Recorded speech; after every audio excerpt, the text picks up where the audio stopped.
llamado, aprovechar el espacio para hacer un llamado a todos los actores de la opinión pública, incluidos medios de comunicación, a ser un poco más responsables con el intento de comparaciones que se hacen. México es distinto a cualquier país de América Latina, como todos los países de la región son distintos y tienen cosas similares. Respecto al tema de la OEA, por supuesto que percibimos una actuación distinta según el país y según el gobernante en turno y según la ideología incluso que practique cada gobernante. Por supuesto que percibimos que estuvo presente en el proceso electoral para abonar al conflicto y al alegato de fraude electoral y estuvo ausente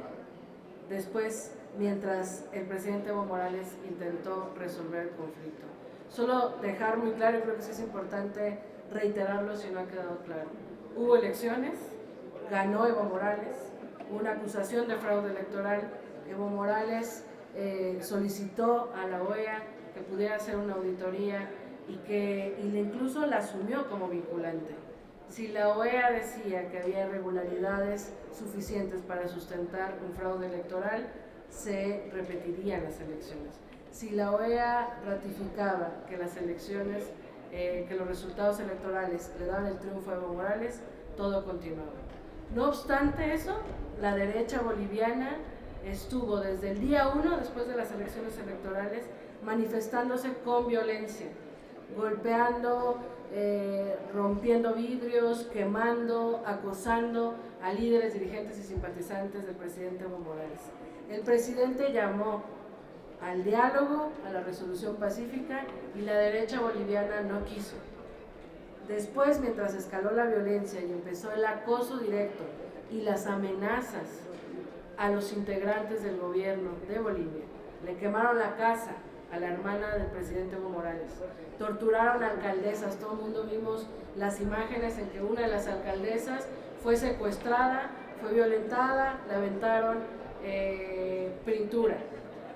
Supimos de legisladores, porque al final muchos de nosotros tienen contacto con distintos legisladores en América Latina y en el mundo, supimos que sus familias estaban amedrentadas, los ministros secuestradas, los ministros de Evo Morales fueron amenazados y les pedían que abonaran o que alegaran la renuncia de Evo Morales o le hacían algo a su familia.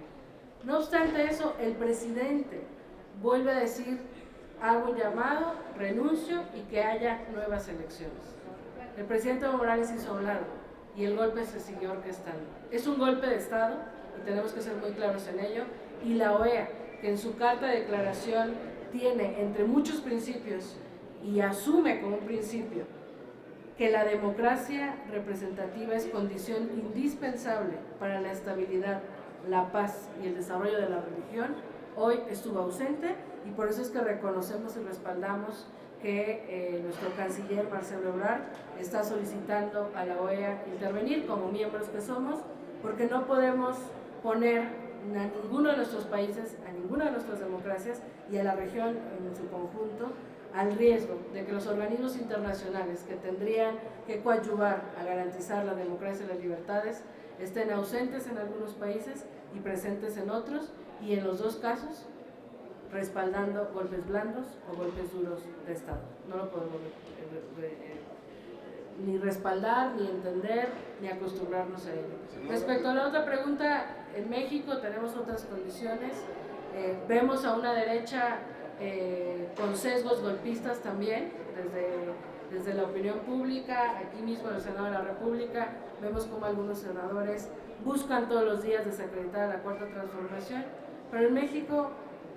hay condiciones para seguir trabajando y fortaleciendo la Cuarta Transformación, porque eso es lo que decidió el pueblo, y vamos a defender siempre las decisiones del pueblo de México. Solo para precisar, si la OEA fue parte, digamos,